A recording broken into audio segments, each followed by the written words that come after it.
კურიერს 6 საათზე მე პაატა იაკობაშვილი ვარ. საკონსტიტუციო სასამართლოს პლენუმი უუნაროა განახორციელოს მართლმსაჯულება ამ სკანდალურ დასკვნას აქვეყნებს ინფორმაციის განვითარების თავისუფლების ინსტიტუტი. ექსპერტმა გიორგი დავითურმა შეისწავლა სასამართლოში შექმნილი ვითარება, ეგრეთ წოდებული კაბელების, გიგი უგულავას და რუსთავი ორის საქმეების ირგვლივ. როგორც დასკვნაში წერია, გაანალიზდა საკონსტიტუციო სასამართლოდან მიღებული საჯარო ინფორმაცია, აგრეთვე საყოველთაოდ ხელმისაწვდომ წყაროებში გაცხადებული გარემოებები, რომლებიც უკავშირდება პოლიტიკური თანამდებობის პირების მიერ გაკეთებულ განცხადებებს საკონსტიტუციო სარჩელების შეცვლასთან დაკავშირებით და ამ საკითხზე გამოძიების დაწყების მოთხოვნას. უფრო ზუსტად რა დასკვნა გამომდინარეობს სასამართლოს ირგვლივ შექმნილი ვითარების ანალიზიდან გვეტყვის თავად კვლევის ავტორი გიორგი დავითური გვერდება პირდაპირ ეთერში. ბატონო გიორგი, მოგესალმებით და კიდევ ერთხელ მთავარი დასკვნა, რომელსაც პირადად თქვენ აკეთებთ ვითარების შესწავლის შემდეგ. პირველის ყოვლისა მოგესალმებით და მადლობა მოწვევისთვის. სულ აღნიშნე, რომ ძალიან რთული არის ვითარება საკონსტიტუციო სასამართლოსთან დაკავშირებით. საზოგადოებაში რჩება აღქმა, რომ საკონსტიტუციო სასამართლოს პლენუმი არის უუნარო განახორციელოს კონსტიტუციური მართლმსაჯულება.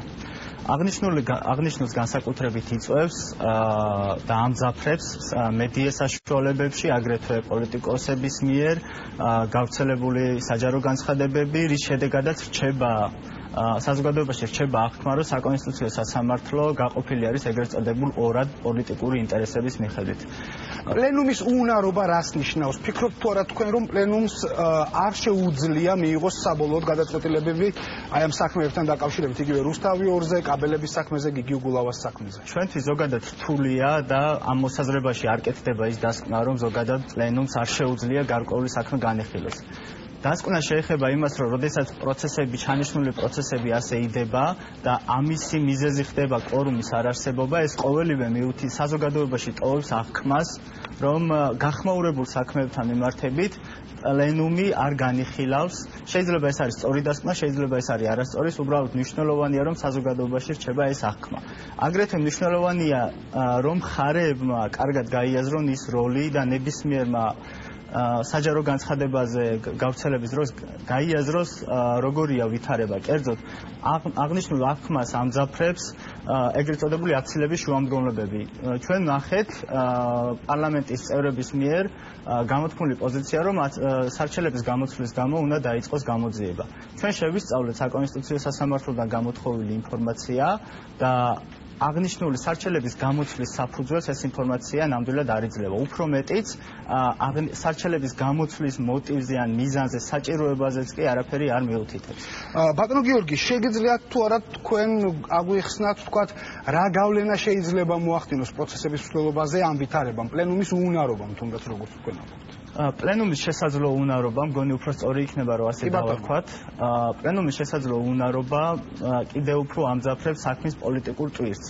კერძოდ გავრცელდა მოსაზრებები, რომ პლენუმმა მათ შორის არ უნდა განიხილოს საქმეები ასეთ პოლიტიკური ზეწოლის პირობებში.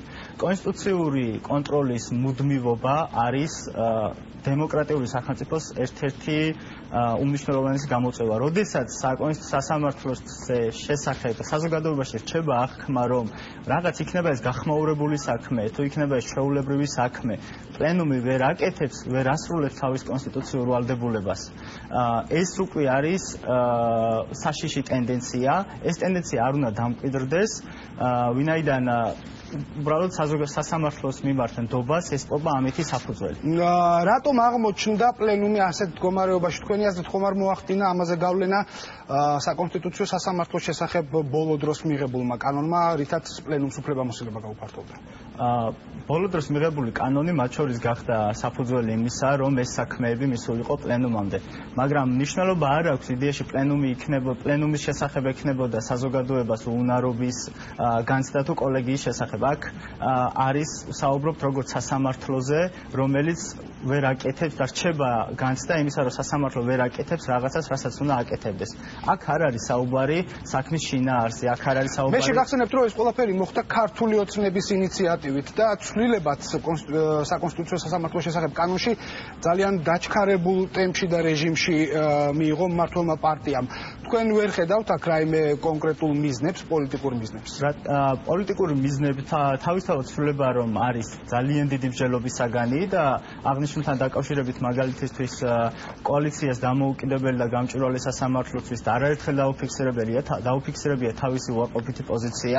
ცვლილებების სამართლებრივი თვალსაზრისით ნამდვილად არის სამსჯელო და ნამდვილად არის მისი გარკვეული ასპექტები ჩემი აზრით პრობლემური, მაგრამ აღნიშნულ ცვლილებებიც რა თქმა უნდა არის ერთ-ერთი საფუძველი იმისა, რომ ეს საქმეები გადაეცა პლენუმს, მაგრამ მიუხედავად ამისა დასკვნა ის, რომ საკონსტიტუციო სასამართლო ვეღარ მუშაობს და შესაძლოა ვეღარ მუშაობდეს და ასეთი აღქმა რჩება საზოგადოებას, ეს არ არის ეს ცვლილებები შეიძლება არის ერთ-ერთი გამოწვევის საფუძველი, მაგრამ მნიშვნელობა არ აქვს ეს ცვლილებებზე იქნება პოლიტიკური საქმე, იქნება გახმაურებული საქმეები და რა გამოიწვევს ამას. გასაგებია, ძალიან დიდი მადლობა გიორგი დავითური იურისტი პასუხობდა ჩვენს კითხვებს პირდაპირ